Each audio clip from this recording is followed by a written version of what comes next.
Item is our income statement. Because this is our first month, we have an unusual income statement and budget. We had expected to have a loss this month of 95,000 because we don't get the free-flowing income from the, we don't anticipate getting it in the first month. So we spread that income out. So in our operations for the month, we did well against our budgeted expectations. The budgeted expectations were an anticipated loss of 95,155, and our actual loss was 89. So our expenses were under the budget as well. And although losing $89,000 might spook some people, it is according to plan. And again, we're sort of riding on the coattails of last year where we did very well against our projection and met our expectations. In looking at the income statements, did anybody, or expenses, anyone have any questions?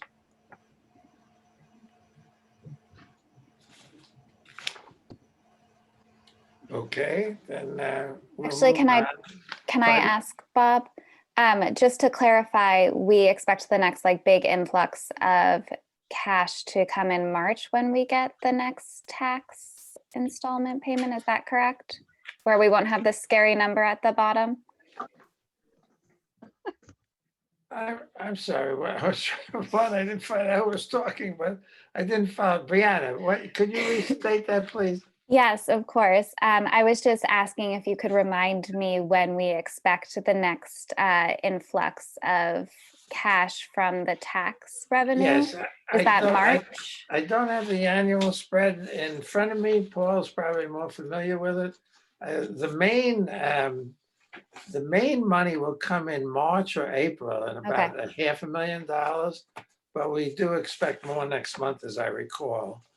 Okay. Did Paul leave to deal with this? Are you there, Paul? Yes. Yeah, could you answer that further? Do you know the expectation of revenue next month?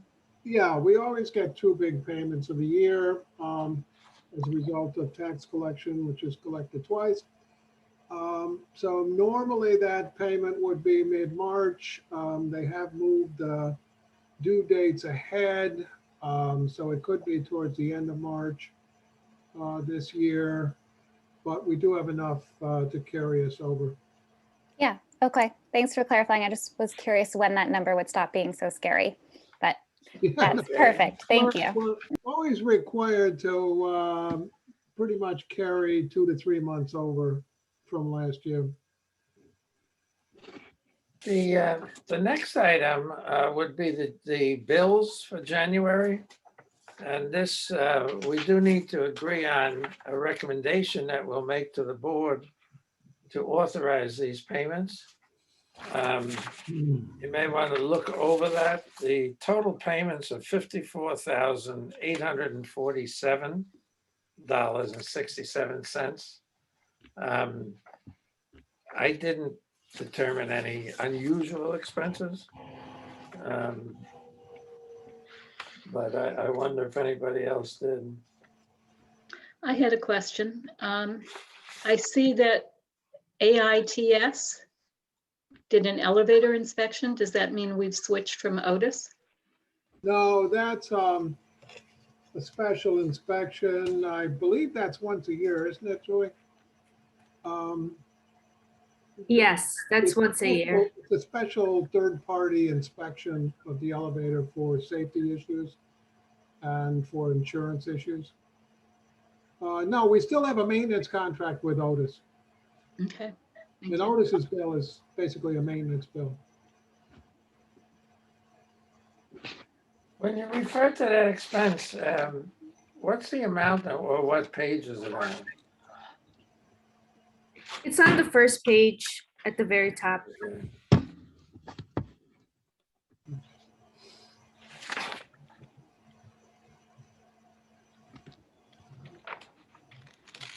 there any And- other questions on the expenses? Yes, I wondered what happened at Lansingburg, that there was a need for a window repair. The window's broke. Um, There's two windows on the attic in the gable, Mhm. and one on each side. And I came over, I don't know, a couple weeks ago, and both windows were broken. I don't know how that happened. I had Quality Glass come in, but I told them, let's go with a plastic insert so that they're not tempted to throw rocks at them. So it looked like it was a vandalism rather than, I don't because see they were any old and they other, rattled in the windows or something. yeah, I don't see any other how they could have been broken.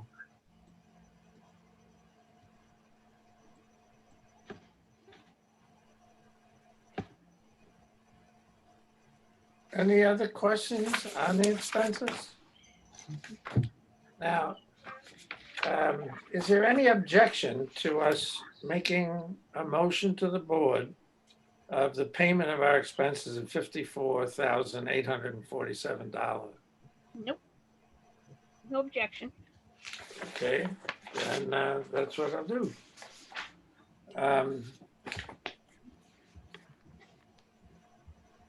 The bank reconciliations are available to peruse, but I don't believe there's anything to discuss there. But we do have time now to talk about the library accounts. When we began to, Marie and Paul and I began to talk about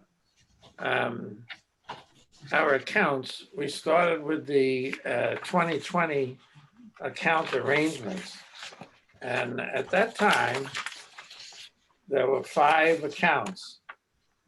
1261, the designated construction, 1240, the key bank payroll, 1260, the key bank construction, 1200, key bank operating, and 1227, key bank investment. In addition, there's a credit card account with a limited number, 3,500. And Paul was very facile and familiar with the accounts and how they're managed. I mean, he's been doing it for years and set them up. But we were having a harder time with the flow and the expectations. So we wanted to meet and get to understand our accounts and see if we could describe them in a different way so it was clearer to us. And took a longer time, I think, than we had anticipated. We've probably been meeting on this for more than 2 months. But we have come to an agreement as to what we would like to do. And that's what's shown on the screen share. So we would reduce our accounts from 5 to 3. But in the 1227 account, you see a column called bookkeeping accounts. So we'll actually have 4 different parts of 1227 that we will track individually.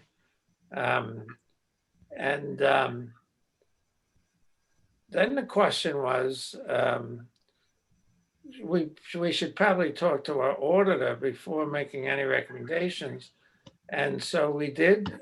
Marie queried the auditor and we got a response. Do you want to talk about that, Marie? Well, the auditor just said that it looked like a reasonable proposal to him. Right. To make sure that the accounts were more secure. And also that he felt that it would suffice for the accountability needed for the audit. Yes, he didn't show he didn't have any concerns about our ability to track our funds fully. And just as an aside, the auditor has met with us in a preliminary meeting. and is beginning to work with Paul and Joy. And the expectation is he would have his report by April. So that will be enjoyable. So what we would like to do is present this tonight. But are there any more questions about what we did in organizing our accounts?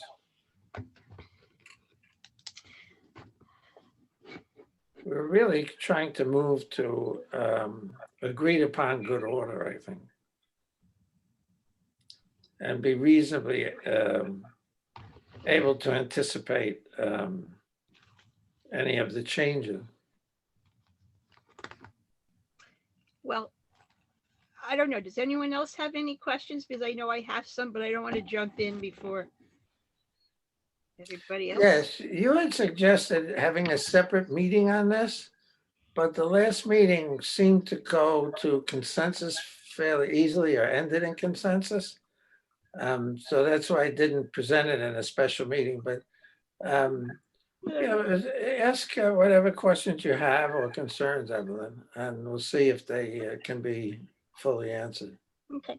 Well, one, I do want to make it very, very clear that this is certainly as a system appreciated, certainly as a visual appreciated, and bottom line of all our monies being protected by some sort of collateral or insurance is imperative. So I want to make that really clear. So no matter what I'm about to say is not in any way misinterpreted at some other point. But I'm looking at, in particular,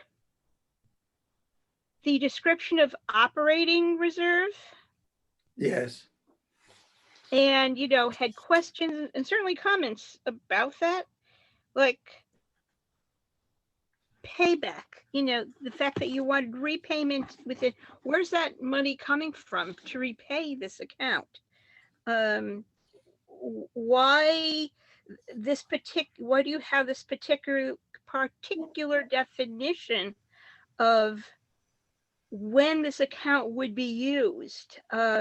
It's a very specific situation. I'd like some more information on how you came about that particular description. Let me try to take a stab at an answer and then ask Marie or Paul if they have answers. There'll be times at which money flow is uneven, such as this month. And so there may be a time that we need to pay bills and don't have it in the existing expected accounts. And this account would be a backup to those things. We would also go to the board for approval of any of actions of moving monies out of this fund into our regular annual operating funds. Paul, I don't know if you could enhance on that explanation or. Yeah, I think that's one of the major concerns. Cash flow is it's a concern. This is a new concept for us. We don't currently have a reserve account. And so this would be a new concept. It doesn't really show how much money we're anticipating for that account at this point. But I would also say that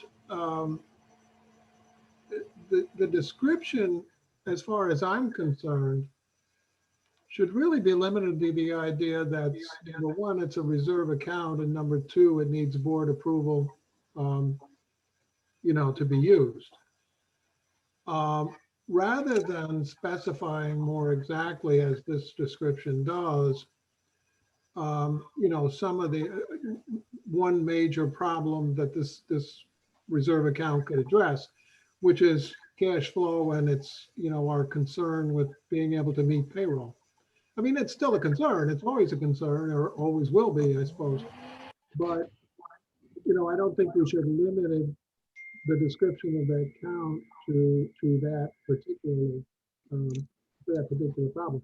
You could run into a situation with construction, especially as we go along and get into a major construction project, and the contractor's already there, he's completed the job, he said, well, I can do this other job for 10,000, which is a lot cheaper than than it would be otherwise, because I'm already here, I've already done half the job. This would be an opportunity to use a reserve account, as far as I'm concerned. But anyway, I think we should describe it basically as a reserve. As in reserve, this is a reserve account, period, approval for usage by board, period. Basically. I mean, the board's got to approve the thing anyway. I mean, if we Mhm. use I'll add this comment too. Concept versus semantics. Certainly when we've had extra money, been involved with the board for a while, money's been put in what we call the construction fund. We just didn't have anything called a reserve fund. That might have been a failing. It's not, it just seemed to be, how do I put this? As appropriate a place to put it as anything, but I don't know if it was ever put in this fund entitled construction fund only to be used for construction, but that's where our use usually was needed. So it just seemed appropriate to put it in something entitled construction fund. The idea, I think, in the back of everyone's mind, and sometimes stated, was that if we needed the money, we could use it, which is basically what really something entitled a reserve fund should be. So now that we have this titled, I think it needs to be, the description needs to be looked at. And the other thing, Bob or someone, to answer that question of, in repayment to be made within 2 months, where would that money to repay that account come from? That's the other. From our expected income. You have an income shortfall and you're not meeting funds, you have this fund, this account, you go to the board and say, we are moving funds for that purpose, you get approval. Okay. But your expectation is that that gets rectified within the 2 months. I Okay. think what you just said in your remarks, Evelyn, this is exactly what we tried to do, is establish funds that are specific to those purposes so that the flow of our money is more controlled and accountable. It was not that they weren't accountable, but it makes it clearer when you have three major accounts and use bookkeeping accounts for variation. So it's a matter of it's a matter of putting things in order with a clear explanation. So when Paul said that operating reserve should be designated for payment during times of operating cash flow shortages, that's what we did. But And then okay. the board approval is another level of control so that the money isn't fluid, that we track it. And again, I'm fully in favor of it saying with board approval. I'm fully in favor of there being something called the reserve account.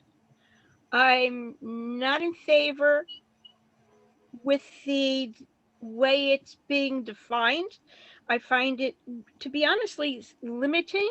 You're talking about income flow. There could be another reason, and Paul mentioned one.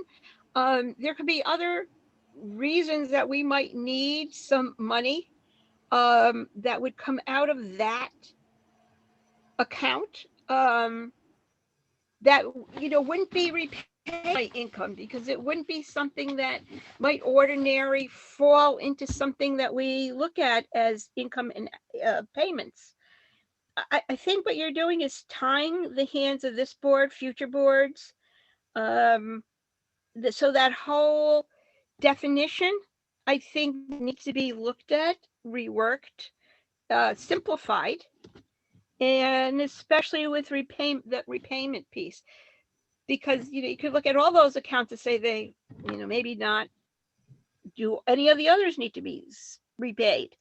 I just think it puts us in an untenable position when it is that concrete. And I've seen what happens with commentary about monies in the fund that show sometimes some real concrete thinking, which at times we can't afford to have.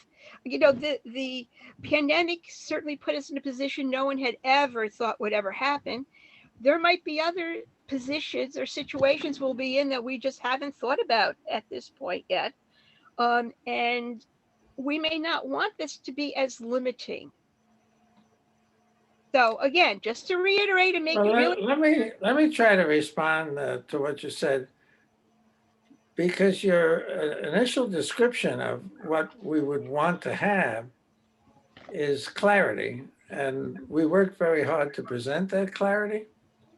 Our income for the year is set when we approve our budget. That's what our expected income is, and that's what we measure against in our financial statements month to month.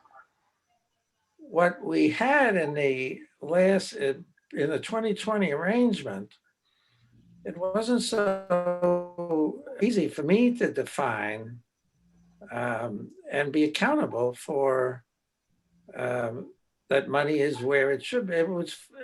It seemed to me more fluid than I could understand. So what we did was work very hard to exactly say what you want, which is a description of all of the accounts and their uses. The fact is, we will have more resources than,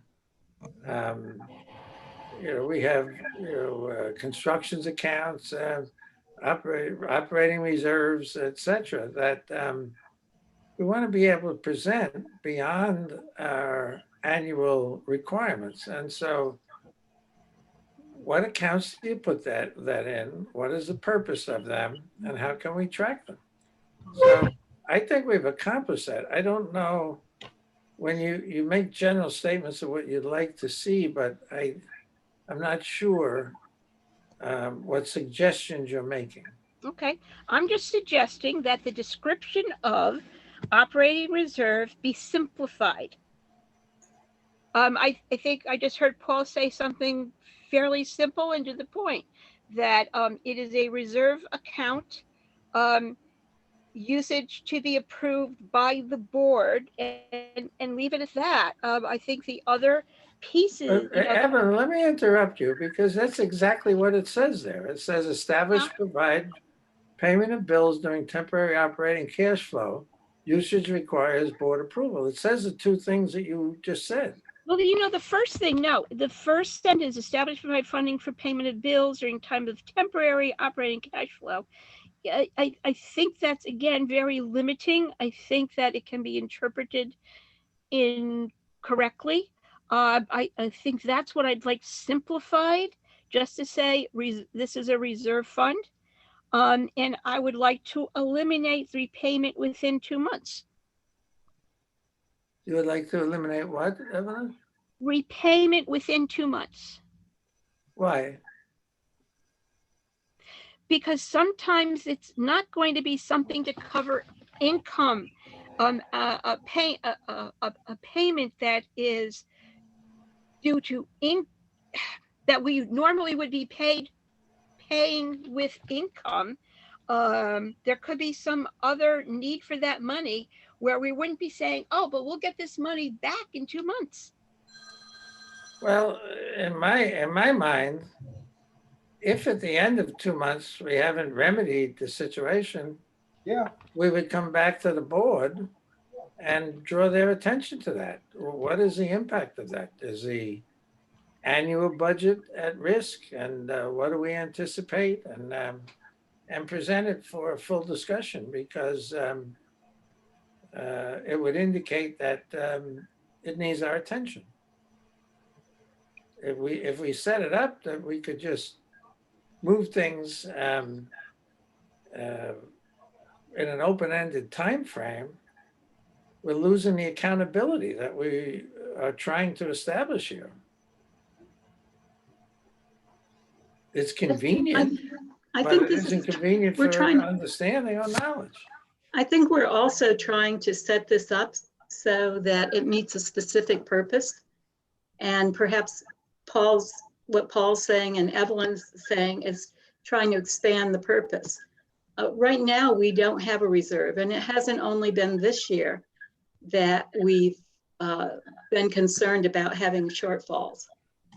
Paul says that one of the reasons that we're even having this discussion is because we're doing better than we have in the past, and we have more money. So this is trying to avail ourselves of an opportunity to provide a buffer, similar Let me try to draw this discussion to a close because of the time. We're almost to 5:30. Is your concern so extensive that you don't want this presented this evening to the board, Evelyn? Uh, I mean, it's somewhat chaotic. Paul is running out to get his car out of the ditch. And I think your concerns are fully met, but we could continue an explanation until we can bring a more, either a unified recommendation or a clarity of a difference to the board. I think that we need to make a move to keep our excess funds that are over insurance safer. And I hesitate to see us wait on that yet another month or 2 months or whatever it would take. I think we can separately continue to define what the operating reserve should be. I also think that beyond the operating reserve, there could be other bookkeeping accounts established for other purposes going forward. Marie, But Marie, can I ask what you mean by keep it safer? Is well, it not safe? currently we have about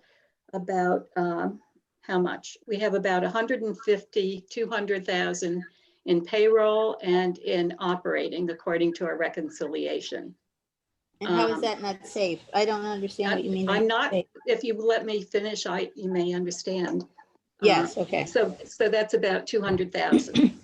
Insurance is 250,000. Anything over that will not be covered by FDIC. So in addition to the payroll and the operating, we also have about 400,000 in our two construction accounts.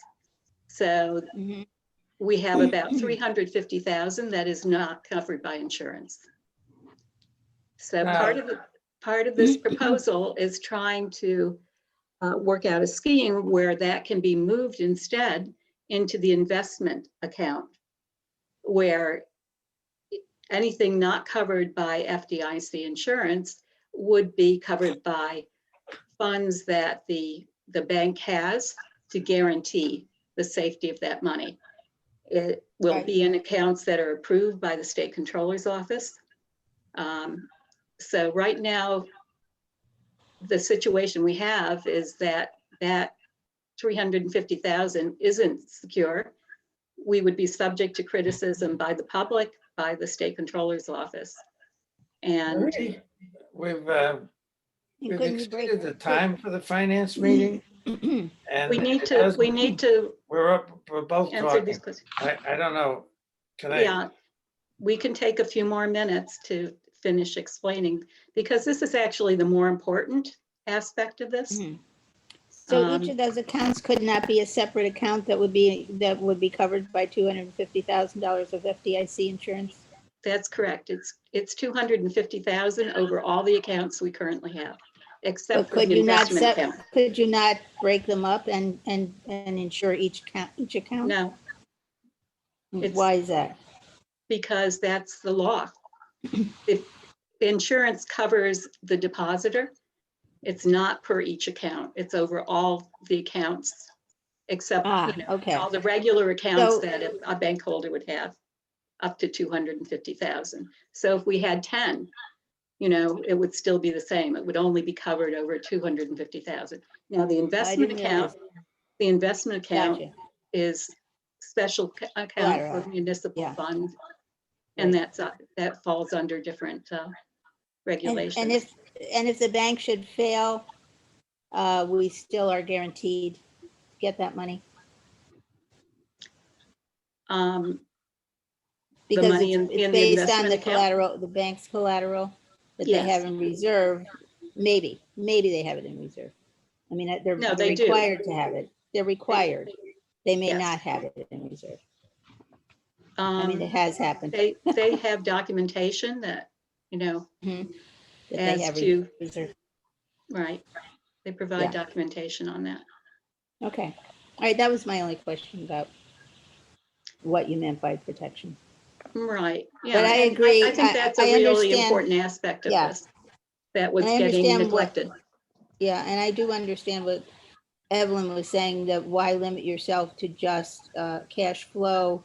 What about saying for emergencies, in times of emergencies, rather than just cash flow shortages? I think one of the problems we've had in the past is that when people have said, oh, the construction account isn't just for construction, it's for other things too, is then it doesn't get protected, And so you shouldn't be trying to use the same account for multiple purposes. Mhm. So this would only be used in the event of cash flow shortage. That's the only time we that's would use the reserve account. this operating reserve account. I The mean, you operating could reserve, establish yeah. another account. Let's say that we got enough money as a reserve. This concept is similar to the idea of having, 6 months worth of salary in a bank account in case you lose your job or something.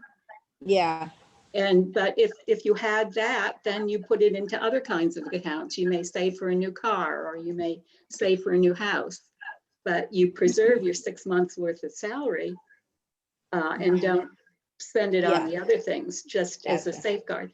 Now, I do feel that this is being introduced as a new concept, and we could continue to talk about the operating reserve and how that should function. I mean, there are various things.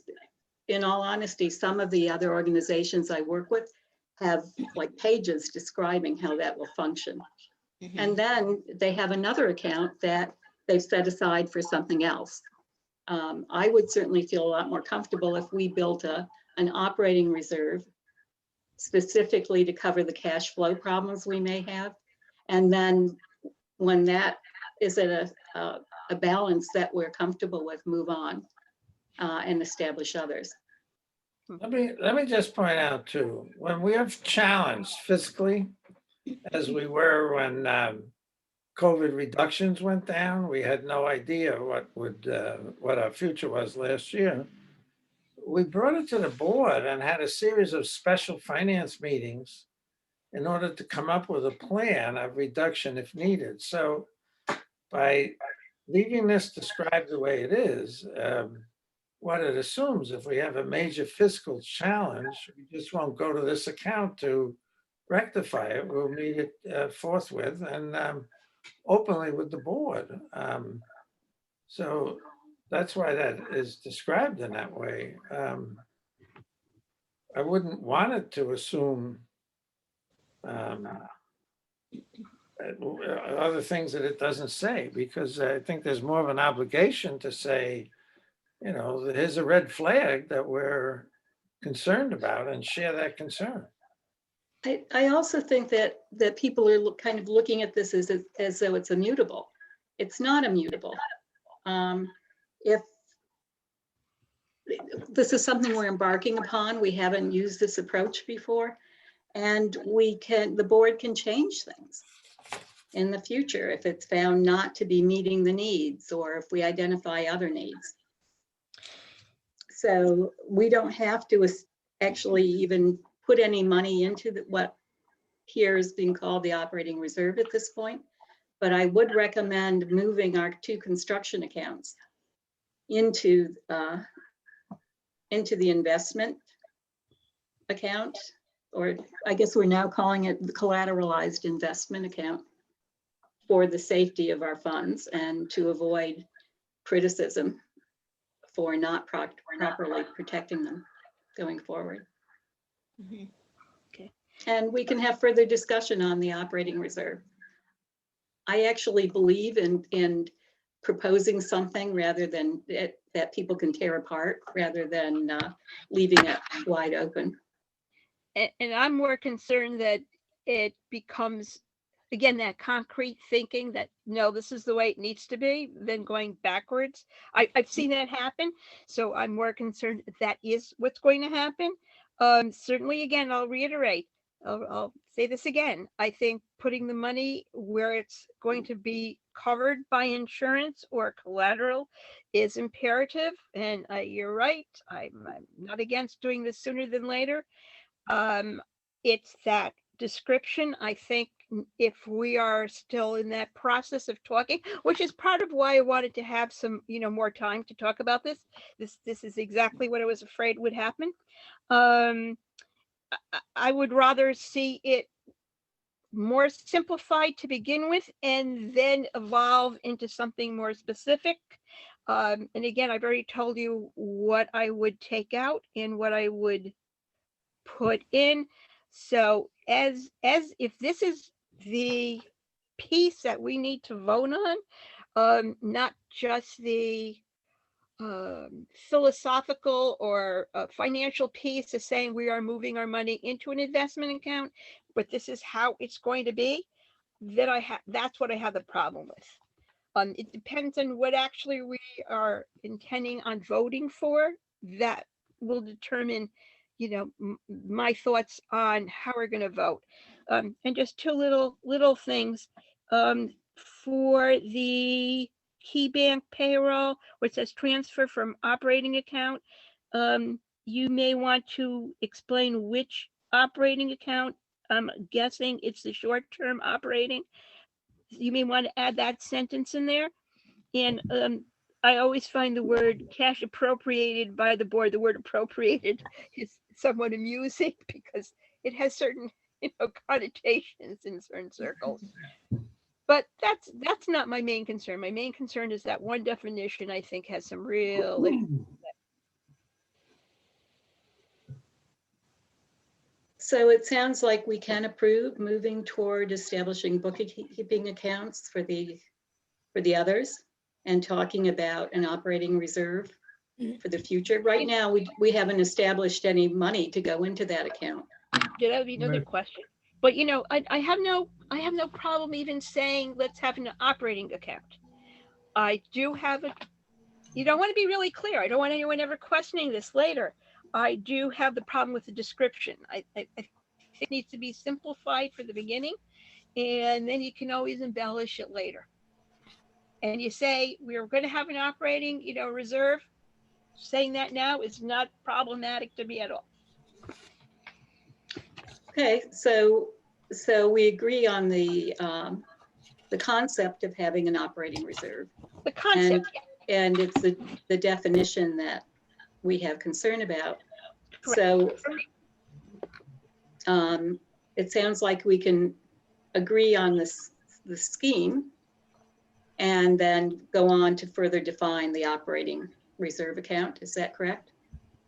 I think I understand what you just said, and I believe I agree with that. Okay.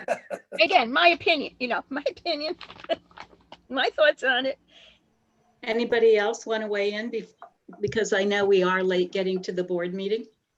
Yeah, I think I just, that, in presenting this, it's pretty clear that we intend to make further edits and descriptions. And I'm not sure if we're going to present this for board action tonight. It doesn't sound to me that we are. Oh, I thought it sounded as though we could Yeah. move ahead. Yeah, I think so. I think the only thing we're not in agreement with is that wording that's in there. And if you just change the wording to make it more just a general reserve fund with, I don't know, some ability to define it better in the future. I don't know. You can, I don't know if you can say it that way. But I think the rest of it is ready to be presented. Is that you, Jerry, speaking? Yes. So then there is a general agreement to present this as our work so far with the comments of further clarification of the operating reserve. Yeah, I think so. Mhm. I guess I agree to that. I don't know about Evelyn, but that's what I would say. All right, Evelyn? Again, I agree to everything to that one little block. Does that make sense? If that Mhm. block is removed before we go further, then I'm fine with it. And even that block saying usage requires board approval, gets my thumbs up, but it's the rest of it. All right, so we're really agreeing that we do need an operating reserve. I mean, Yes. Paul was, but it's how to define that. So. Yeah. I think so everything but the definition of the operating reserve Mhm. is we want to move forward with. We want to move the excess funds into the collateralized investment account. Correct. I'd be prepared to close the meeting. I'll need some help with the descriptions that we just agreed to. But I'm proposing that we close the finance meeting and move on to the board meeting. Okay, I guess that's my cue, right? Sorry. Aye. Well, I think you get a second and you close the meeting, but. Oh, okay. Anybody second? Bob? Well, Bob, that's you need to do that. Okay, yes, I know. That's what I was asking. Do we have a motion to close the meeting? I move to close the finance committee Thank meeting. you, Brianna. I appreciate it. A second? I second. Thank you. Jerry, that was, yes? Yes. Okay, good. All in favor? Aye. Aye. Aye. Opposed? All right, the meeting is closed, so give you the calm, as they say, Marie. Okay. So I'd like to open the Board of Trustees meeting for tonight. And as we've talked about at the building committee, because it isn't clear in the recordings who's necessarily present, I'd like to start with people identifying that they're here. Bob Doherty, Yes, here. Evelyn Greenstein, Here. Brianna Clark, Here. Kirsten Lorcher, Here. Michelle Hayward Cooper, Here. and from the library staff, Paul Hickok, Joy, I'm here. and from the public. Hey, I'm here. Am I the public? Oh, I'm sorry. Oh, I missed Jerry. Jerry, Yeah, you did. Oh, I was I did, wondering. sorry. I was So Jerry wondering what DeSalle is category here I was too? fitting into. Things move around, so it's hard to keep track of everybody. So Jerry DeSalle is here as a board Mhm. member as well, and from the public, Freda, Yeah. and we have a Grace Rial. Here. Okay. So the first thing on the agenda is public comment. Is there any public comment at this period? Hearing none. The next is the treasurer's report. All right, we just completed our finance meeting. We reviewed the income and revenue statements and our budgeted income for this month was a negative 95,155. But we had less in our management of expenses, and we came in at 89,576. We're not concerned with the large negative operating income in the first month that would have been anticipated and budgeted for. The next most important thing that we did was we discussed and reviewed the bills for the month. And we're proposing to authorize payments in the amount of $54,847.67. Plus, we'll add the Key Bank credit card when we have that figure. But we'll have to come back to the board for in reviewing the expenses, there were no particularly unusual expenses. And so our recommendation is that we make a motion to approve this amount of payment for our bills in January, $54,847.67. If any board member would like, we could scroll through the expenses a little more slowly. If you have any question, they've been distributed as well. Is there any discussion? Is there a second for Bob's motion? I'll second Bob's motion. All in favor? You actually, well, Aye. Any abstentions? None. Any noes? Motion carries. The bills are approved for payment. The other Next. topic that we dealt with and had some struggle with was the issue of accounts. As most people may know, we've been describing our accounts and proposing a realignment of accounts. In 2020, we operated with 5 accounts: a designated construction, a Key Bank payroll, Key Bank construction, Key Bank operating, and Key Bank investment. And the descriptions of those accounts were one sentence: general operating funds, unrestricted, building projects and operating reserve, checking account and approved for routine bills, unrestricted from operating to keep 1,200 below insured level of 250 on the Key Bank investments. And Paul was very facile with the financial management in all of these accounts. I sometimes found it a little bit confusing and a little bit hard to track. And so we began to talk about realigning the accounts and giving them much more description. So we came up with this proposal that is on the screen, that we go from 5 accounts to 3.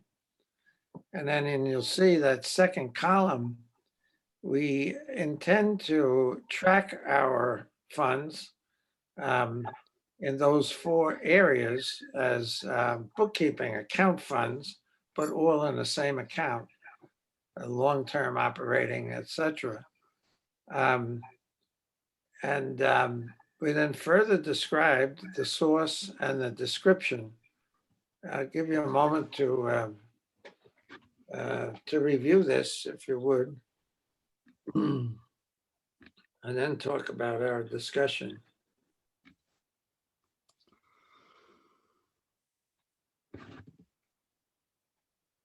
Bob, why don't you go ahead, because this is actually an agenda item Okay. on the regular meeting, so if So in our discussion, there was a wide discussion about the actual utilization. And we came to understand that having a more distinct reserve role if you see operating reserve, it's very limited to a cash flow problem that would come to the board for rectification and be reconciled within 2 months. And having a more general reserve, not just for that limited emergency of temporary cash flow needs, was something that we agreed would be helpful to track our monies and account for them. So that was a general discussion. And we do want to move forward. Just as an aside, before our finance meeting, we went to the auditor to assure that any proposed changes would not disrupt accountability and flow, and also solicited from him, did he have any opinions about our actions? He did not. He supported the actions. He felt that it was a very routine reorganization of our accounts without impact to accountability or risk. And that's why we brought it forward for discussion. Before I say anything to the board, I wondered if others who were in the finance meeting want to comment further or clarify what I might have said.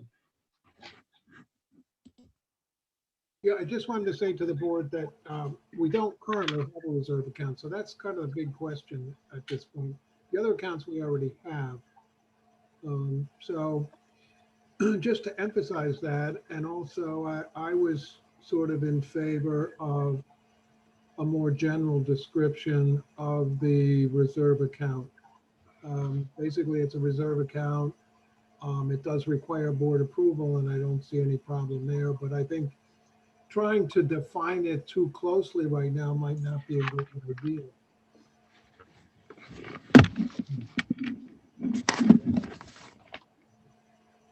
So as we left our discussion, what Paul has just said, defining a more general reserve was a consensus and an intent.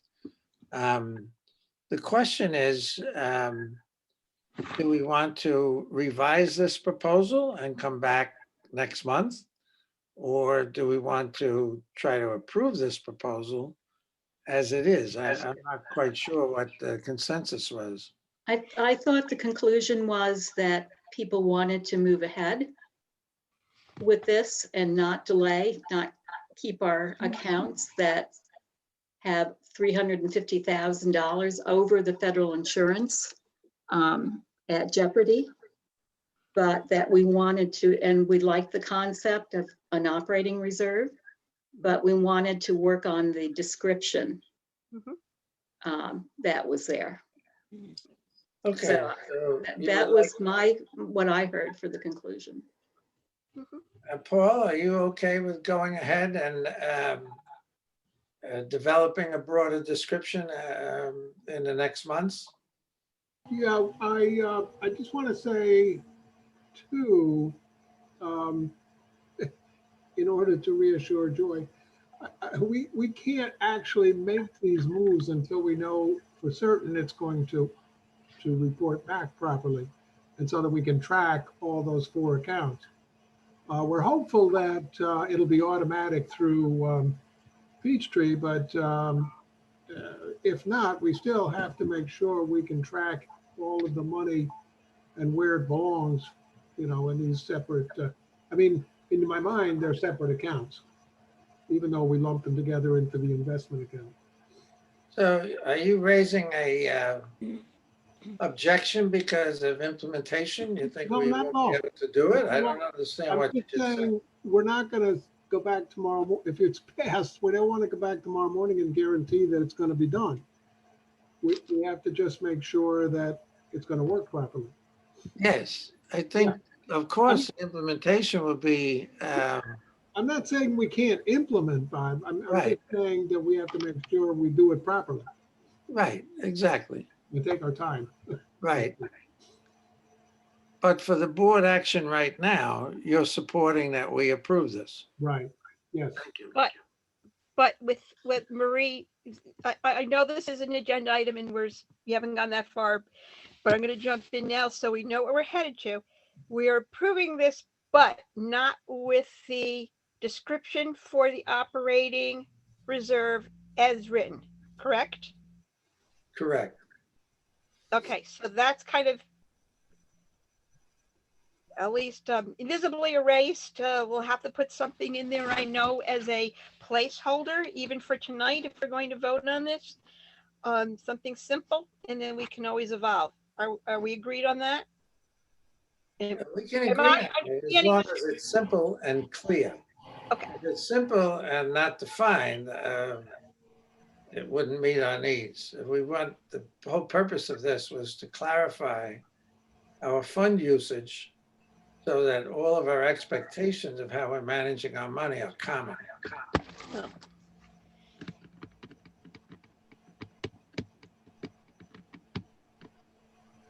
So, Okay, are we through with this? yes, Okay, then the next item, did we vote on the bills? I can't, we did, yes, right? we did that. Yeah, we approved. Okay, sorry, I got distracted by the So, discussion. so let me just ask this, that conversation that we just had, is that the library accounts conversation that's part of the regular agenda, or is that a different, like a preamble to it? That was the report of the finance committee. Okay. So the So we vote still- on, the vote of the board on the proposal will be later. Okay, all right, I'll move that around then. Okay, thanks. Okay, the next item is the consent agenda. Does anyone want to see an item removed from the consent agenda? Is there a motion to accept the consent agenda as is? Also move. So Kirsten moves. Is there a second? Second. Jerry seconds. All in favor? Aye. Aye. Against? Against? Abstained? Motion carries unanimously. So the next item on the agenda is the library accounts.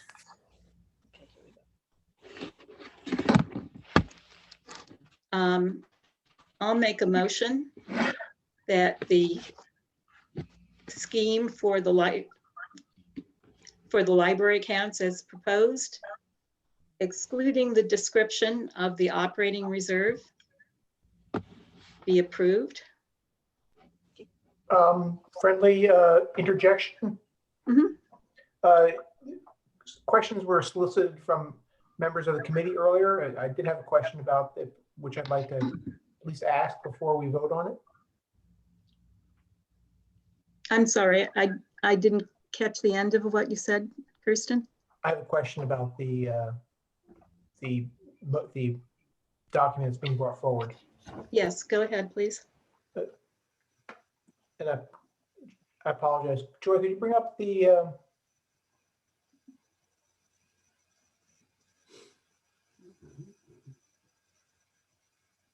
thank you. So there's a column labeled source, Yes, and operating reserve and construction are both labels being cash appropriated by the board. Is cash appropriated by the board a source, or is that a method of disbursement?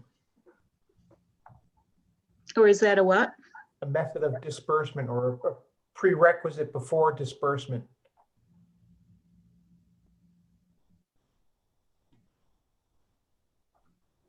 You know, Where is I that understand coming cash deposits. I understand cash specified by funders being a source, Mhm. but it is where does that cash come from? Is that something that is Well, that's, I believe what it means in terms of appropriated by the board. It's the board decides where that cash comes from. Does it come from, extra money at the end of the year? Does it come from donations? Does it come from a bequest. So in other words, you've got a bequest that would need to be divided probably between the construction account and the reserve account. So that's a board decision. Got it. Okay. So it's That's what it's supposed to mean anyway. okay. And I'm not an accountant or a lawyer, so I don't. I'd like to test my understanding because I thought in the construction, when we have a known project with a known amount, we approve of it. And the reason for this account is not for disbursement of funds, but it's for holding funds until such time as they get dispersed. Okay. So the amount is appropriated by the board and sits there until that particular project is done. Okay. So I thought it had to do with how that money was dispersed, that the cash had to be approved before it went out. But you're saying Right. that this is money that the board appropriates from someplace else within our budget and moves into this account. Right. Okay. Thank you so much for explaining that to me. I apologize for my ignorance and I thank you for your guidance. No, that's a good question. I didn't think of that myself, so. So no money sits in those accounts. We just, they're kind of empty until we move cash from someplace else. Is that what happens? No, I would expect, it depends on which account you're talking about, but I would expect there to be. The reserve, the construction and the reserve, the operating reserve. Yeah, I would expect that there would be cash in there. So would you like put a certain amount in each of those accounts to sort of be there? Where do you get that money that you're appropriating to those accounts? Where does that come from? I had originally used the term revenues and I was told that that was not appropriate, that the correct term was cash. So it comes from your revenues, whatever that may be. It could be, as Paul said, bequests, it could be fundraising, it could be our tax revenues. Could be transferred from a different account. Right, which cash from multiple sources Okay. as appropriate. right. And so, you know, like I thought it was helpful to know that the payroll account, there was money transferred in just to cover the payroll expenses. I thought it just helped to clarify things. Perhaps it helped to confuse them. I don't know. Okay. Thank you for your guidance. Just another little thing on source. I mentioned this in the other meeting, where it says for key bank payroll source transferred from, it says operating account, but to clarify, it's from the short-term operating account. You might want to add that in there. Yes. So it says transfers from short-term operating account, because that's the mechanics that's being used. And there's, I don't know which operating account it's coming from. well, it's a short-term. As a practical thing, we keep generally a couple $100,000 in the short-term operating account to meet bills. And so that's where we meet payroll and we transfer directly from the short-term operating account to the payroll account. And that's, basically technically what we do. And then line 112, I'm sorry, 1200, the transfer from investment account, that means that we're transferring funds from the key bank collateralized investment account? Yes, let me just describe a little bit more for the people who weren't at the finance committee.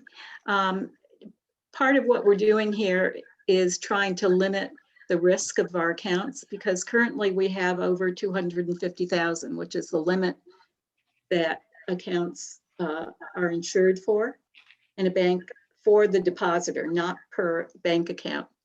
So by putting it in the investment account, investment collateralized account, it will be fully covered.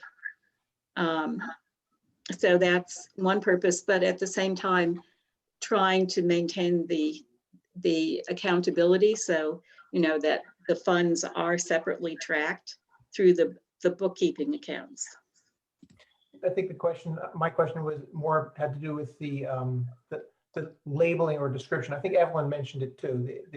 We say operating account, but as Evelyn pointed out, that's the Key Bank short-term operating account. I don't know that. I mean, you know, it could be. I don't know that that would always be the case. Paul, is that always the case? Well, we don't know because this hasn't been the scheme before. So we don't know whether things might So change in the you're saying we're transferring from operating account, which is the sort of undefined term. Well, the reason I use that operating account is because I thought perhaps it could come from either the long-term or the short-term operating. Okay.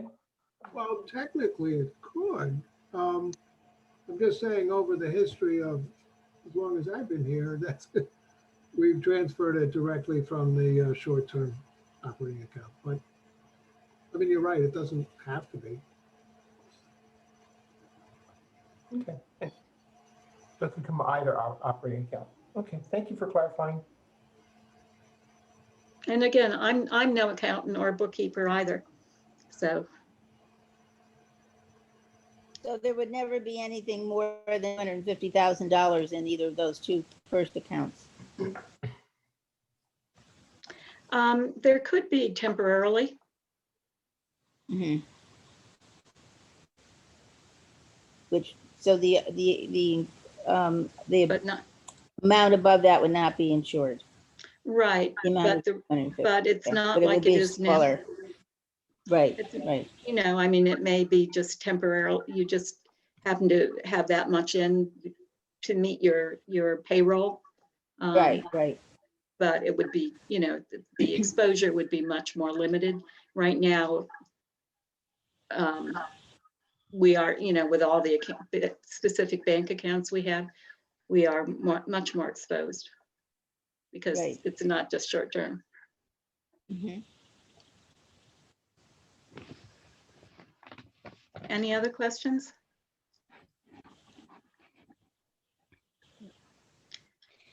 So is there a second? Maybe I do have a question. So when we're doing this, we are doing this with this description of operating reserve in a sense blank for now. Right, or to be clarified. Okay, so it'll say to be clarified. Okay. Is that correct? I just want to make sure that what I'm voting for is what I understand. Yeah, what is the proposal? Yes, What I Michelle? have written down is that motion that the plan for the library accounts as proposed be accepted with the exception of the description of the operating reserve account, which will be defined later. Okay. Thank you. Thank you. You're welcome. Is there a second? I second that. Okay. Any more discussion on the motion? All in favor? aye. Aye. Aye. Against? Any abstentions? Motion carries unanimously.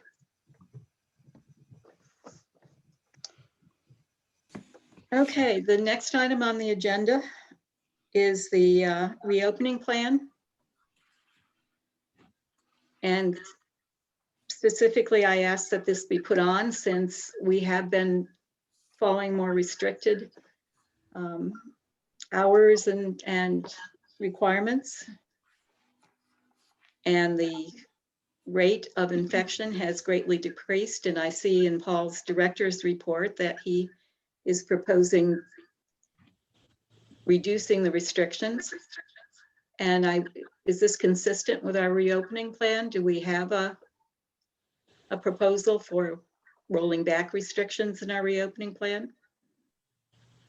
Yeah, it goes back to where we were in December, basically. We have a full description of that step that we're on, which allows people in the building for browsing. It drops the requirement for the appointments. We added appointments, which wasn't in the original plan. When the positive rate jumped up considerably. Now that it's back down, and it has been going down steadily, and right now, as of today, it was 2.4% for Rensselaer County. We felt that the appointment procedure wasn't really needed at this point, and we could go back to allowing a total of 25 people in the main library building and 10 in the Lansingburg branch. I propose we also keep the hours that we have right now, and all the other restrictions based on CDC and Health Department recommendations. Will this allow the Friends of the Library to reopen the bookseller? Well, we're still discussing that. Discussing it with whom? Yeah, we are discussing that. And Paul, who's discussing it? This is Freda talking, since since the bookstore is our responsibility. going forward, my staff needs to be comfortable with the directions that we're going in. So can we have a conversation sometime that I get involved with? You can have a conversation anytime. Yeah. So would you two like to talk outside of the Yeah, meeting? I think this is an exception to what we're proposing here at this particular meeting. Okay, so currently that isn't included. You're not concerned about Super Bowl Sunday? That perhaps there'll be an increase in rate? That was why we didn't start today. I still want to see, the figures going forward. These decisions need to be made based on, on the evidence, but they also need to be, we need to be ready to pull back.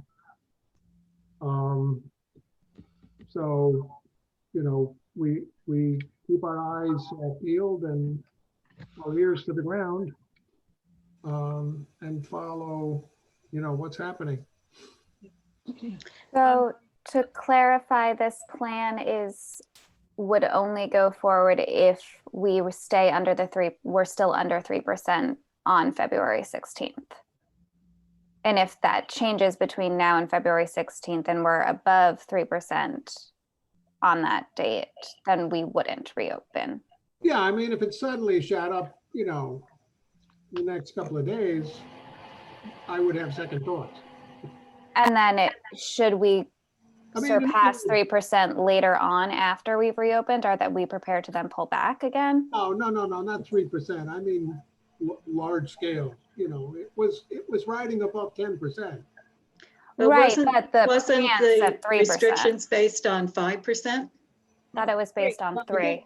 Again, You may probably remember better than I. quantified this exactly. I mean, that's saying that if it reaches percent, this is what we do. I think you have to take everything into account.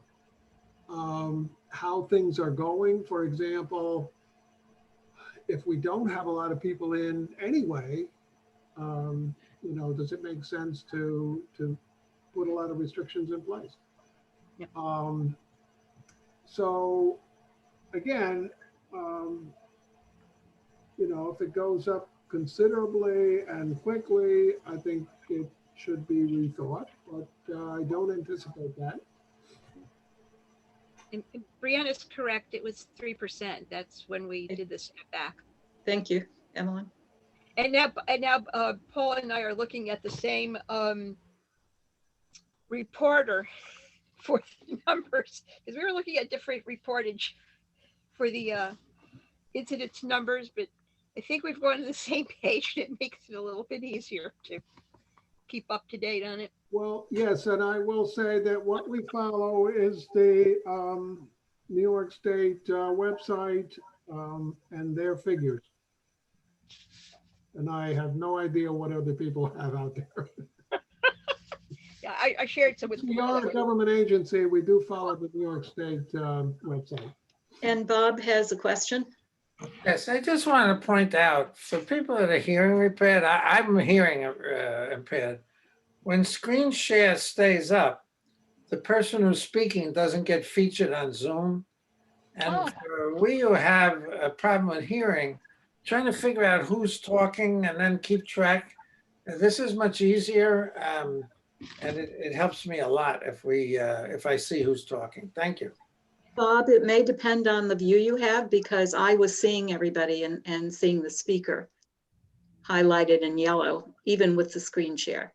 Well, No, when I we was just not. took down the screen share, the people who talk are then featured on my whole screen, like you are right now. Well, yeah, then it went over the whole screen, but even before the speaker was highlighted for me when I was looking That at it. may be, but I couldn't get all the directors on the screen at the same time. So if somebody was speaking who wasn't one of the film-like things, I couldn't tell.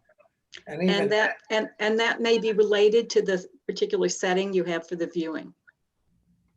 Yeah, I Maybe- so didn't see. Maybe we want to do a tutorial at some point. on how to- I wasn't talking about settings. I just said when you leave screen share up, it's harder for me, period.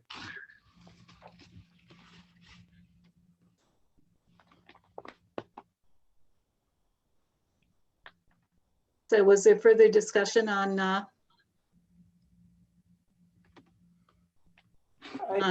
guess I would say I would feel more comfortable if I understood what the threshold was, where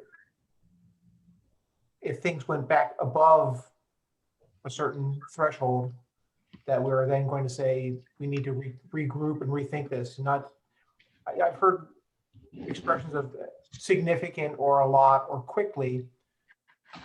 What does that mean? I'm a little vague for me.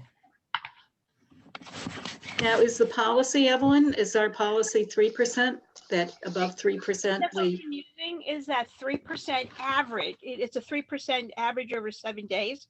So it's not just a 1 day number. You know, you need to look at it over a course of more than 1 day. Although if something happens in 1 day, you should be a little bit more cautious, but it's a 7-day average and it's at 3%. It's the 3%. That provides clarity. I think that would make me comfortable if that was the threshold that we're saying, yes, that's what we're doing. And the other thing, of course, is, you know, making sure is staff's okay with this too. I think, you know, it creates a problem when you quantify this exactly.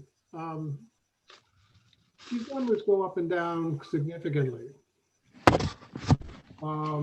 Let's say you say, okay, with 3%, we do this, at 2%, we do that. I mean, that can happen within a day or two. Well, that's why the 7-day rolling average is. That rolling average can go up and down pretty quickly. Well, that says something though. It's 7 days. It's not just a 1 day spike. Yeah, I mean, what you're doing, you're changing, you know, you'd be changing the way you operate 3 or 4 times a week. I mean, that's kind of, you know, kind of rough on the staff. Would we be more Setting these comfortable if, things up is not always that easy. Setting up the appointment mode was, took a lot of effort. Brianna? sorry, I interrupted you, Paul. I'm wondering if we would be more comfortable if it was 7-day rolling average over X period of time was above 3% rather than today, the 7-day rolling average is above 3%. Would that feel more concrete for you, Kirsten, while still allowing for more flexibility for you, Paul? I mean, what happens if it is 3%? It's not over 3%. That's 3% or, What happens if it's over 3%? What happens if it's over 3% for a week? I think that the risk is that if we say, oh, we're at 2.9, okay, let's open, I think that's maybe premature. You know, if you wait until it gets down to 2.5 or 2.3, and then 3 is going to be your ceiling. I'm not suggesting that you have to open as soon as that's at 2.9, but if you're, I think we need to have, it's our responsibility to have a clear understanding of when there's a reopening happening, that if, oh, we go over a certain amount, and it says in our rules that we discussed earlier that 3% was our value, that's our cutoff, and we say, oh, but that's a soft cutoff, you can cut off whenever you want, that puts us at risk of liability. And, you know, if, Evelyn, you mentioned that 3.3% 7-day average, where does that number come from? There's a New York State link, and I'm not sure what they called it, but New York State Gov puts out that kind of linkage that tells it by county what your Okay, so that's not, I thought you meant that was a number that we had as the Troy Public Library as no, a threshold. it's counting. Oh, it's county. It's the county incidents by county. But I thought that it was a policy that we approved to close if it exceeded 3%. Mm-hmm. And so we're looking at the number that the county's putting out to say it's at 3%. It's a policy that we have. Right. So if it's a policy we have, either we have the policy and we comply with it, or we have to change the policy, one or the other. Mm-hmm. I don't think we have no policy that says, oh, whenever we think it's bad. I think we have to have some sort of standard. If 3% is too low, then what are people comfortable with? Should we go to 4% as a policy? Well, I think a lot has changed since we, go 3%. And one of the things that has changed is that, the state has realized that closing everything down was not a good idea.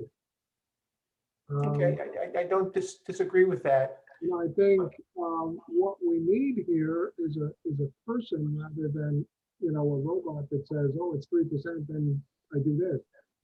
I think you need a person to be able to judge what's happening and make decisions, based on it. And that's basically what I've been doing.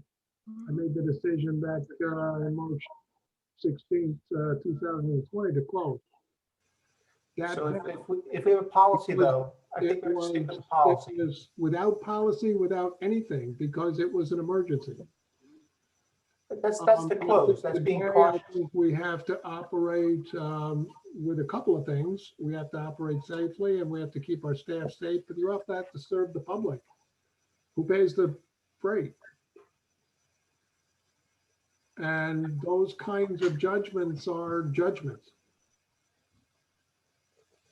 If we have a policy, I think we need to comply with the policy. Or we should change the policy to say we are lifting that requirement. I'm not comfortable if we have a policy and not complying with the policy. Right.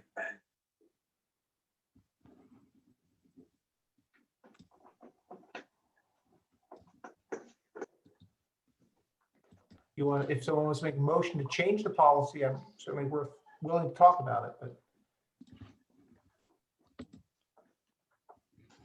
So Kirsten was saying that since our policy is that we go to more restrictive requirements at 3%, that if it does exceed 3%, then you would have to change, Paul, because that's our policy. And I'm not saying that if we go to 2.9%, it's not a policy that we open. Yeah, that's not this particular issue. This particular issue involved a change from being open to a situation where people have to make appointments. So we're still open. It isn't a matter of closing. Right, but we voted on the policy that at 3%, there would be further restrictions, is my recollection. So that's our current policy. We voted on that before we went to the further restrictions. Do other people remember differently? Evelyn, you're more involved with the reopening plan? Following what you're saying correctly, then we followed what we said we were going to do. And, you know, there's a difference. There was a further, in a sense, restriction because you had to make an appointment. There were changes to the entrance and the exits. So that covers our safety plan too. There were some other, you know, changes internally in how things were done. So I think we covered ourselves according to the safety plan, according to our policy, and now things can get relaxed a little bit more, and we're not changing everything, just making no longer having the appointment schedule.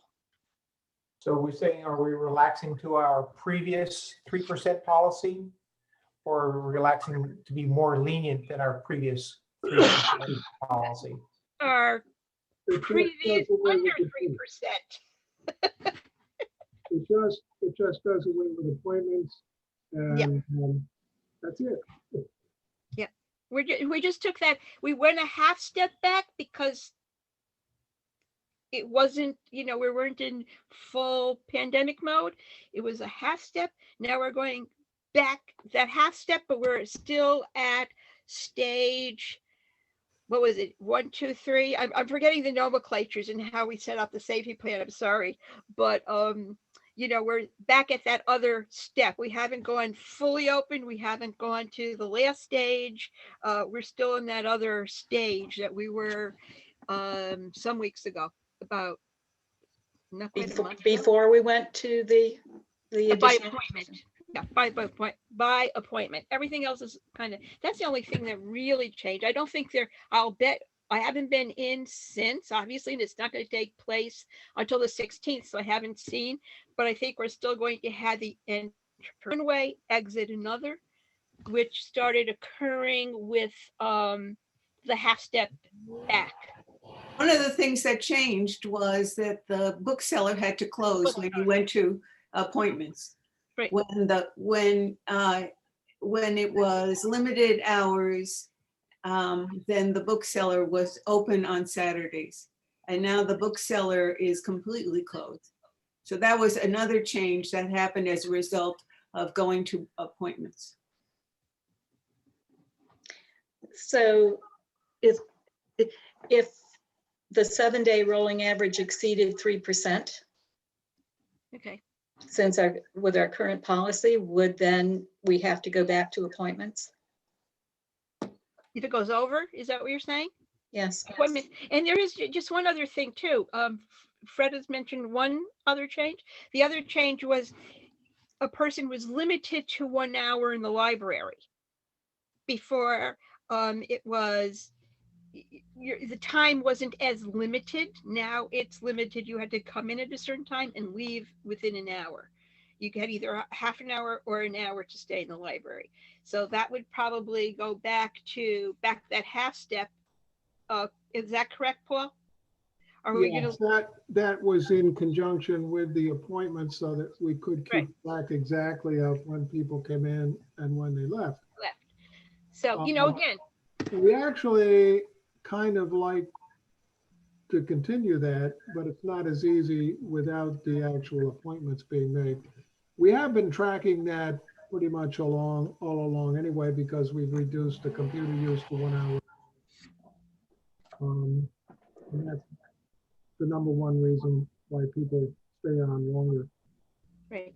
Well, you could never, when we were, From my perspective, you know, at this point, leaving the appointment mode and going back to letting people in, if the thing reaches 3%, I mean, that could happen, you know, within days. I mean, so you'd be going, you know, back and forth. I think 3% is still very low. The other day it was at 2.7, then today it was 2.4. It means it's going down, but it can go up a little bit. So, and then we'll have to go back to the appointments, correct? What's that?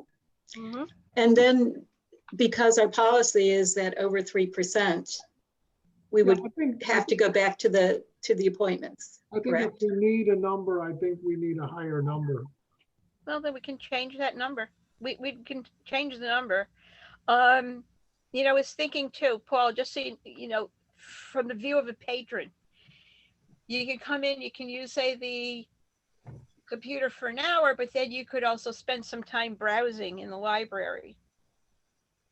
So you could stay over the hour, you know, use your hour on the computer, because even before we went to the half step back, you were limited for an hour on the computer. You didn't get an extra shot at it, like you did back in the good old days.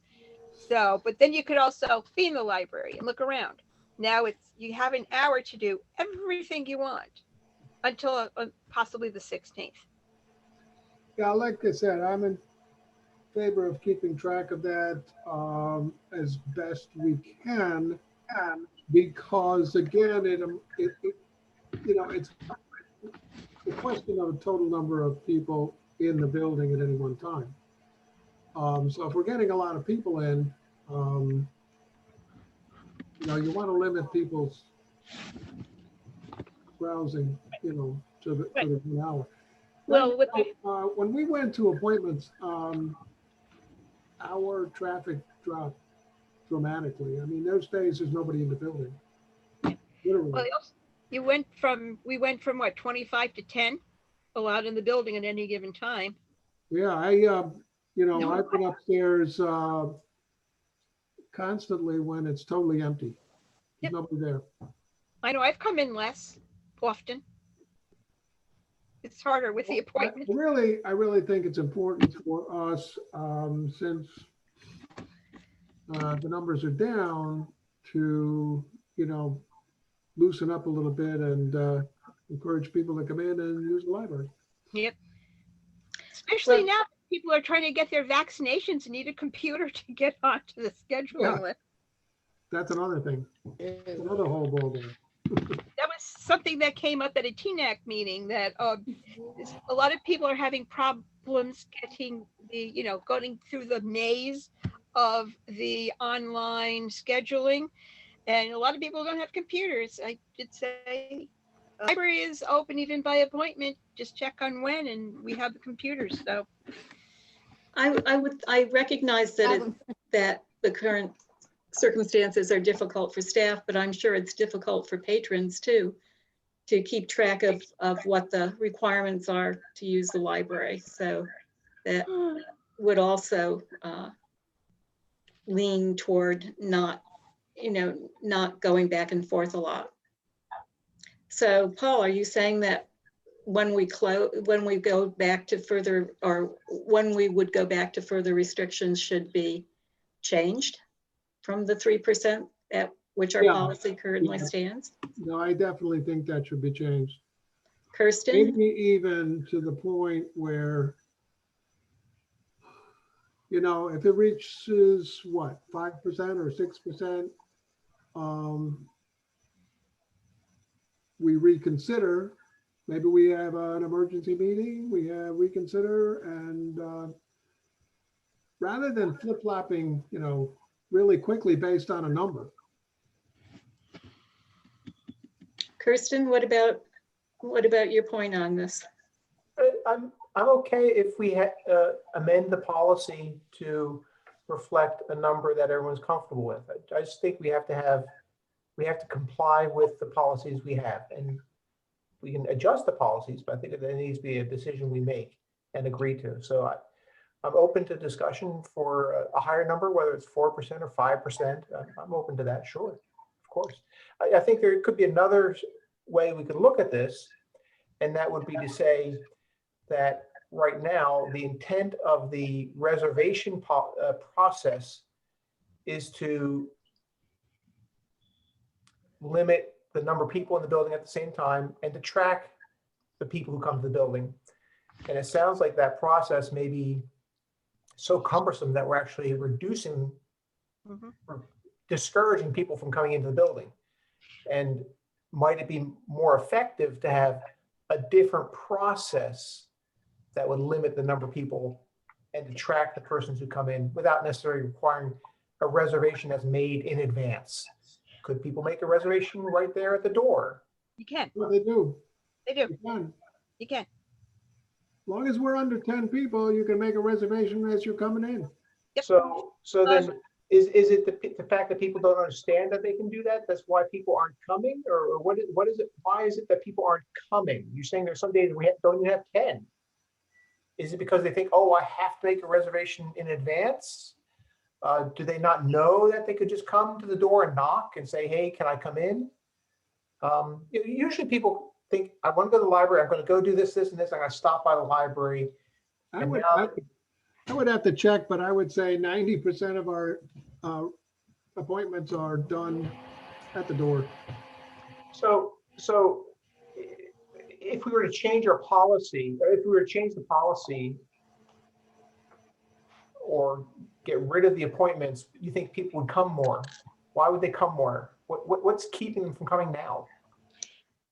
Freda, do you have a? All I can say I think is that people don't realize. I'm sorry, I couldn't. know the answer to that. I think that people don't realize that you can go to the door and make an appointment at the time. If you go to the website, it says you have to make an appointment in advance. It's the most motivated people are the people who are used to coming into the library and stand at the door and check if they could come in because they have a phone in their hand. But I know I don't think about doing that. I think if I want to go to the library, I need to make an appointment because that's the policy that says on the website. And that's what's been advertised. So it's only the most knowledgeable people that'll stand at the door, or in Lansingburg, catch the eye of one of the librarians who goes to the door and opens the door for them. I think that if in fact, I think that making appointments has been a disincentive for people coming into the library. It's been a disincentive to me. I think that that if you go away from making appointments, then you need to communicate that. Or if you decide to keep it, then you need to say in all your publications that you could either make it in advance, or when you come to the library, see if the quota of people has been reached. But right now, making appointments is seen by everybody I know as a barrier.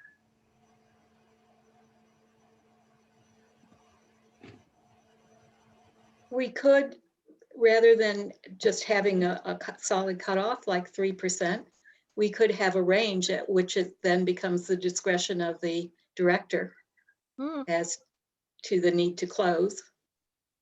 Okay. Does that sound reasonable, Paul? Yeah, I think that, I think that answers, Workable? yeah. Okay. Kirsten, is that? I'm certainly amenable to talking about it. How big a range are we talking about?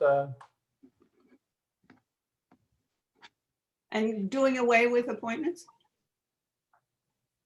Well, I don't think the appointments are part of the policy, so that's really a matter of execution. So I would think that sounds like a good idea, but that's not a policy statement. That's a director's decision, I think. Although at that 3%, that's when that got instituted. So I don't know whether it's part of the policy or not. I thought that was the Safety plan. Yeah, it kind of got in there. Okay, so I think that the changes were described. So then maybe we need to work on that whole document. And I don't know, if someone wants to bring forward a revised document that we can talk about, I'm certainly open to that. Well, yeah, we can take a look at that. don't have all of that in front of me here. Right. Um, Yeah, no, But yeah, I think we can take a look at it. If, for example, going back to appointments, let's say we don't do appointments, but we have to go back to appointments. Maybe we say the range of between 5 and 7 for Rensselaer County for the 7-day averages. Would what trigger going back to appointment? Is there any state directive telling us where we have to cut, what the cutoff point would be of restrictions, of putting on restrictions? Yes, there is. Does the state say 5% or 4% or 3% or what's The problem what's with the the hard state number limit? is, one day it's 4.9 and the next day it's 5%, bam, you go back to appointments that day. It just doesn't give the kind of flexibility I think we need here. So if you're using a range, then that range, you watch that for a couple of days and let's say, so maybe Paul, maybe 5%, and let's say you watch that either go up or down. So, what if you were at 4.9 and the next day you went to 5% and you say, oh, we have to go back to appointments, and then the day after that it was 4.8. I mean, you have to work, with a range and find out where it's going. so I think we have to have the opening range and the closing range can't be the same place here. When you have your opening and closing at the same level, you end up with that daily potentially flipping back and forth. But you say that you can open when you get down to 3%, and you must go to more restrictive when you get to 5%. And then you can sort of track it. You're not going to open up when it gets to 4.9%. You need to, you're being conservative there. That gives you that range. That gives you the 3 to 5. Now, if we say if there's no upper limit and we say, oh, it has to increase rapidly, it could go gradually creep up, creep up, creep up, creep up. Where's that upper limit? Or we take it out of the policy completely. So if we have a policy, we got to stick to it, or we should amend the policy. Well, let me work on that. And do we tell the public what our policy is? So they know ahead of time if they see the ranges going up to 5%, it's like, oh, they're probably closing, so we're not going to go. You know what I mean? So that they're not in, The public doesn't actually do that. pardon me? And I will say that, my office window is right by the front door. And all day long, I see people come up and they read our sign about the appointments and they take out their phone and make the appointment. Assumes they have a phone. Yeah. Assumes they- Everybody has a phone. You just yell out the window, okay, we're up to 3%, so we're closed today. Yeah. Actually, at Maine, you can Actually, walk. at the window. Actually, at the Or window. now you can come in What time today. you can open and all the other questions. I'm sorry to interrupt, but I personally don't think the signage is very clear that you can call when you get to the door. I've tried to go to the library with my daughter and I've gotten there and I see a big sign for appointment. And then you just assume you have to wait a day or two to get an appointment. It's not clear that you can get appointments soon or like within time. And I've called, and when I've been in the car and I can get an appointment like an hour and a half later, a half hour later, but that's not really comprehensive to a 4-year-old. So the signage is not very clear. Okay. And Grace, are you talking about the Lansingburg or the main library? The main library. And one of the big things, I don't know if it's going to change on opening, is the children's area. It's it's not conducive to kids. Kids can't see the books. Like they can only see what is on that top shelf. So if a kid wants to go in and get a book, I went in asking to get books on Martin Luther King Jr. and princess books.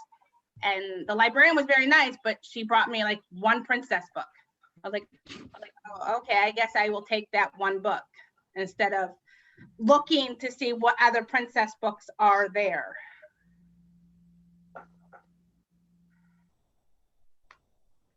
Thank That's you. all I have. That's all I want to say. I don't know if that's going to change with the opening plan, that kids will like one at a time be allowed to go in there and look around like adults can do in the other sections of the library. I think technically, Maria, it's not appropriate for me to respond at this point. We do appreciate the feedback, though, Yes. about what you see with the library. I will Yeah, I say, have to say that Great. was off-putting to me too. Yeah, and I'll say that that large. I'm sorry, Jerry. I've been in the library. No, I was going to say, Okay, I can't- who goes I'm first? all right. Fucking for not. I'm sorry. Go ahead, Evelyn. Oh, that I've been in and I've seen people actually walk in, come up the stair, those first set of stairs and go to the appointments desk, the guardian at the gate and say, do I, and then they'll make the appointment right there, right at the table. I know personally, I haven't been in as much partly because of the appointments, only because it just, me knowing that, oh yeah, right, I have to call, I have to know what time. So sometimes I'll do it and say, I'll be there in half an hour, I have to get my boots on and I'll drive down. It's the impulsivity of it all that changes a little bit. But I have watched people walk in and These are say, all good, I mean, Jerry, did you have more to say? Oh, I was just kind of agreeing, supporting what Grace was saying about the children's room. As I look into it, it's very off-putting to me to not be able to see beyond that barrier that's there. So I would imagine it's not an attractive place for children to be attracted to. Paul, were you going to say That's something? my Oh, sorry. take on it. I was just saying, people are bringing up a lot of reasons to do away with the appointments at this point. I can respond, Jerry, that we had to close off the children's room primarily because there's not enough space in there to practice social distancing. And so right now it's a case where the person on duty has to go and find the books for you. That space. Paul, I'm sorry. If there's appointments, couldn't a parent make an appointment for their one child in that half-hour block, and they would be the only child in there? And then you would satisfy the social distancing and keeping the appointments. I was just curious if that's an option.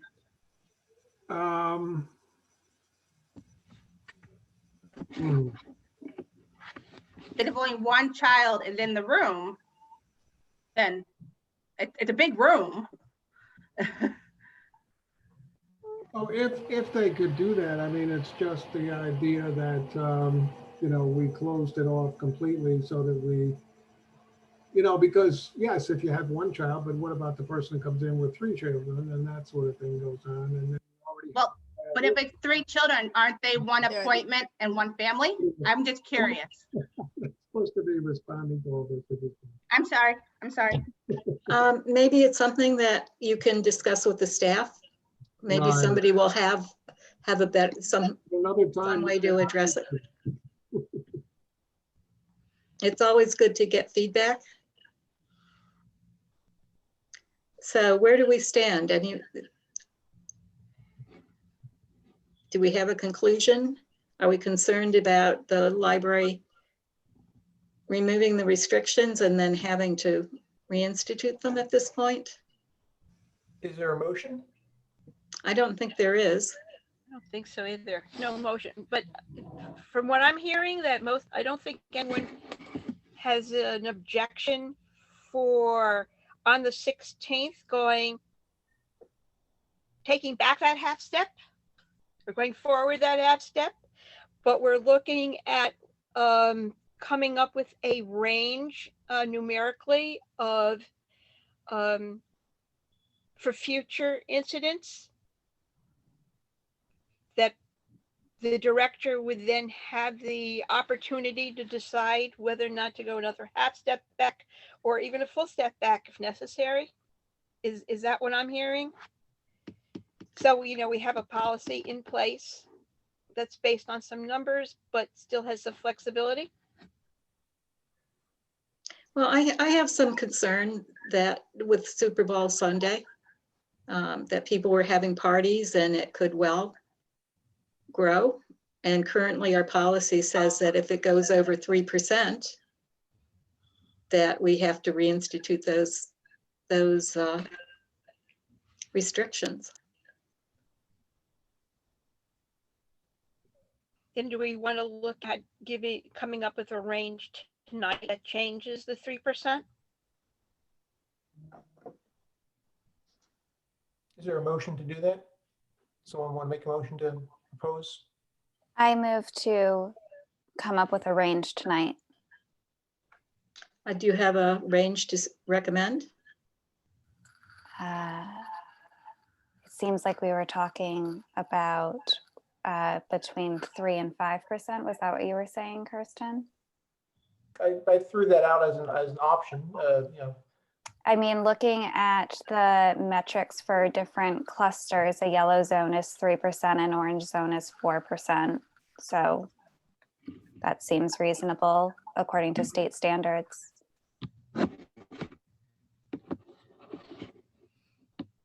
I would agree that currently, in my limited experience, that there have been many fewer patrons using the library currently than had been the case before we imposed greater restrictions. Seemed like a fairly active place with people in there trying to get things done when I was in there before. it seems like a question of implementation as opposed to the limit. I mean, it sounds like we're way under the limit right now. So is it clear that the requirement to have reservations is part of the policy? I think it's right on the main website, isn't it? Right, but is it in the actual reopening plan document that we had? Or was it just at the discretion of what actually happens is at the discretion of the director, right? Like we know that at certain points we have to change. At certain points we have to either up restrictions or decrease where we can decrease them. But exactly how those restrictions are defined, is that, I don't remember. Is that laid out? Somebody indicated that it was part of the policy, that they were spelled out when we approved It's it. in a separate document. It was a separate document. It wasn't the original plan. Right, but it was when those additional restrictions were proposed. Right. So I think we had a motion to I second consider the motion. the discretion of the director between 3 and 5%. So we have a second. Any further discussion? All in favor? Aye. Aye. Aye. Aye. Against? Abstaining? So one abstention, the remainder approve.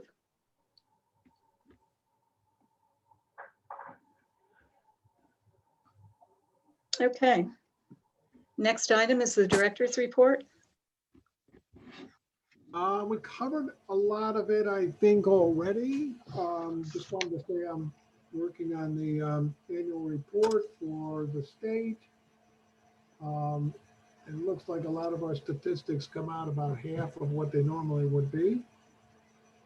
I think you already got the Upper Hudson report, which is all good news. I mean, basically, they were dealing with 20% cut from the state, and now they're really only dealing with a 5% cut. And they don't anticipate any impact on member libraries. There's a bunch of Lansingburg building issues and one at Maine, anyway. The small piece of the roof, and we'll pay for that next time, blew off, and that was replaced. The floor that we've been talking about for quite some time. I have another estimate, and it was really quite low, from a gentleman who was recommended to us by TAP. And his estimate for putting in a couple of sister joists and doing the wainscoting repairs is 2,800. 2,850. So I'd like him to go ahead and really talks about 3 weeks out right now. So he can get after that. He did, point out that it was a difficult situation, so he knows exactly what he's getting into. And also I wanted to mention too that when we changed in Lansingburg to go to the appointments, we wanted to make a separate entrance and separate exits. That east side door was giving us all kinds of problems. When we replaced the door itself, I had made the decision to reuse the hardware, which may not have been a great decision at the time. So we had to have some hardware to replace on the east door, the panic bar and the door closer. I think that's about it. You also know about Advocacy Day coming up. It's going to be quite different this year. It is virtual and not in person. And also people will be encouraged to attend meetings virtually with their own representative.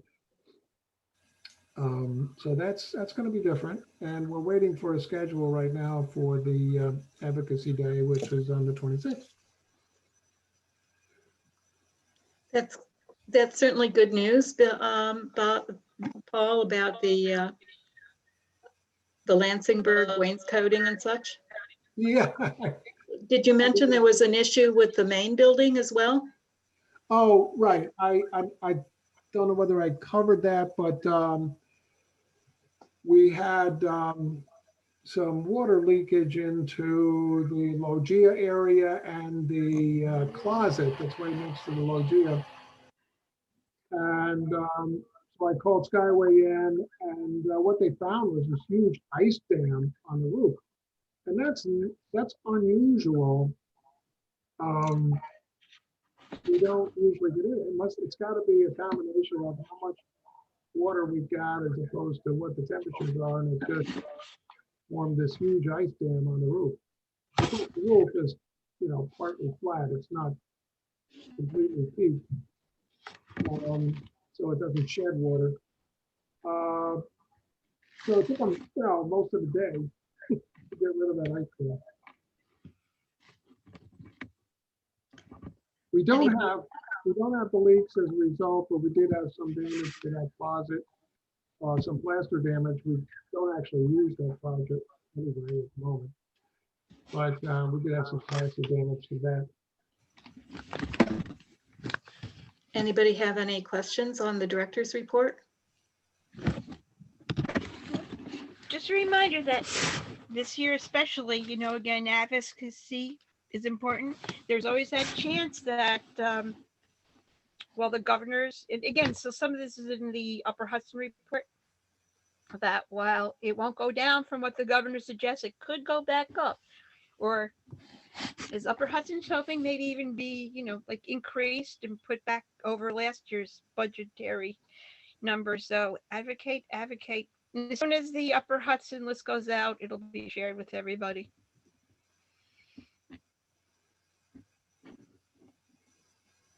Paul, the fact that the budget figures improved for UHLS, does that mean that the Ancestry.com will once again be centrally paid for?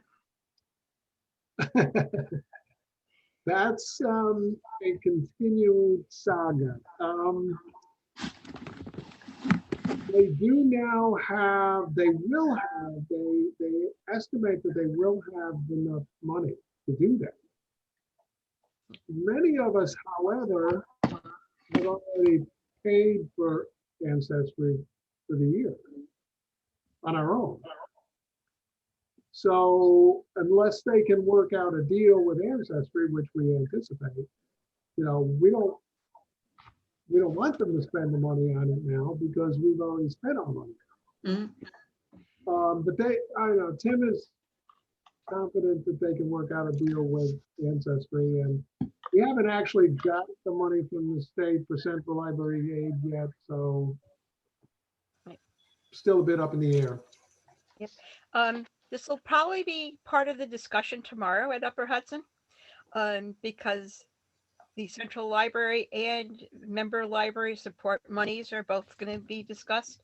But with Ancestry, certainly the price that Troy and the other libraries who self-subscribed received was negotiated by Upper Hudson to begin with. It was a reduced rate. But the saga continues.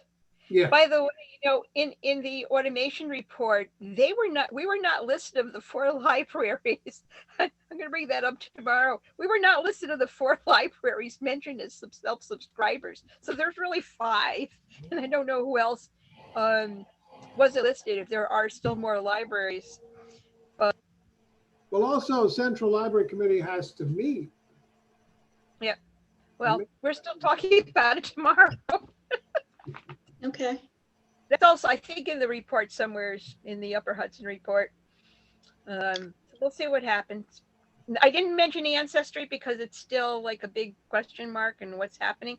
Plus, there's been some, I don't want to say issues. There's some thoughts about how it's being used. I know, Marie, you asked about whether or not you could access it. A person could access it at home. I think automation is still, the automation department is still looking into that. So maybe more on that next month. Right. That my understanding was that was something that became available with the pandemic, and previously had not been the case. You could just access a limited amount of the capabilities from home. But you had to be in the library itself to access the full. And that was part of the agreement, the contract. Now it's also a bit of a tech issue, and they're working on that as a tech issue too. So people might be able to use it at home. So saga continues on that. Anything else on Paul's director's report? Yeah, I just want to ask about the advocacy day. Will Upper Hudson give us recommendations about the best way to contact the most effective way to contact our representatives, our state representatives, by email, by telephone? How best to really be able to get their ear, be able to talk, actually, be able to get their attention. Well, for the advocacy day?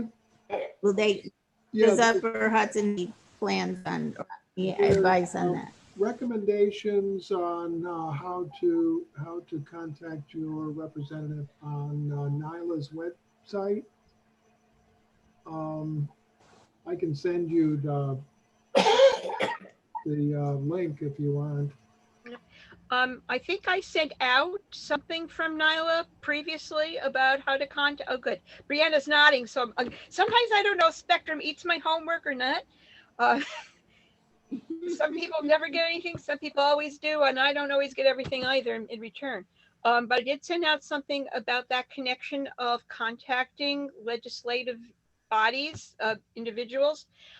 For Advocacy Day in itself, Upper Hudson will be setting up, let me go back. In the past, this huge horde of people would come together, meet in the well. Upper Hudson would lead its little group through each of its legislators in both houses, and people would either fill offices or fill the hallways, and the legislator would come and talk to either everybody or whoever managed to squeeze into the office. We were known as, the library group was known as the, if not the most, one of the largest groups, and people, as many legislators have said, legislators and the governor actually pay attention, although it's a game between the governor and the legislature. This year, Upper Hudson's going to be scheduling virtual meetings. It will probably, obviously, not be able to include everybody who's interested, but they're working out the mechanics of it at this moment. Okay. Upper Hudson is setting up the schedule with members of the legislative bodies in our little, in each of our communities of the 29 libraries.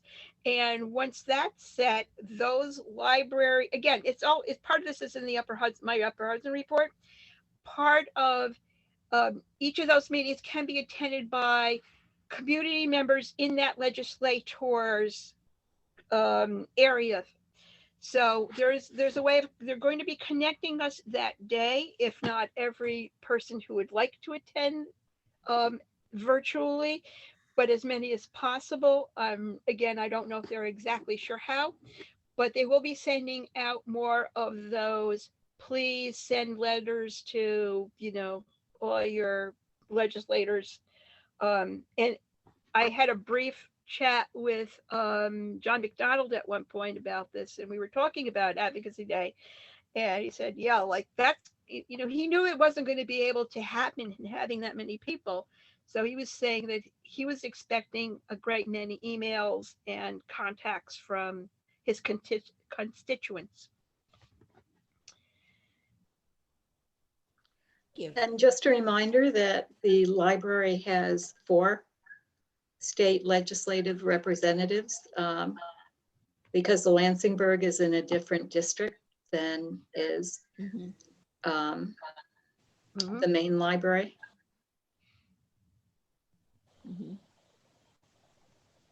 Anything else before we move on? The next is observations and community feedback. Is there any? Okay, next after that is old or new business. Here, I'm trying to do 2 things at once. Bad mistake. I said thanks to Paul, but we might be at least next month. I'm not sure. Depends on how Paul reviews that material I sent. Did you get things on the sick leave plan? I sent you some more material on sick leave, the new sick leave law, because I know one of the things you had said last time, which I kept thinking about, and then was looking at our director's report this month, is it's not the family leave plan. It's not the same law that employees pay into. It's a whole new sick leave law. And I know you've said that we not only complied, but we're ahead of the game. But I think there's some little pieces that need to be looked at. So I sent you some more information. I'm trying to find the recording, but it might be on next month's agenda. If we have to look at the policy, the personnel policy, and it has to go through that approval process. Yeah, I got the stuff. I'll take a look. Oh, you did? Okay, good. I just wanted to double check because, I still think that there's some pieces that need to be reconciled. Like usage, because thank you again for sending the version of the current personnel policy, because I think there's one line at least that I think that the attorney was saying has changed in utilization. Okay. Anything else? Okay, the next item on the agenda is public comment. Oh, did I see Kirsten? Kirsten, you're muted. You're muted. Kirsten, you're muted.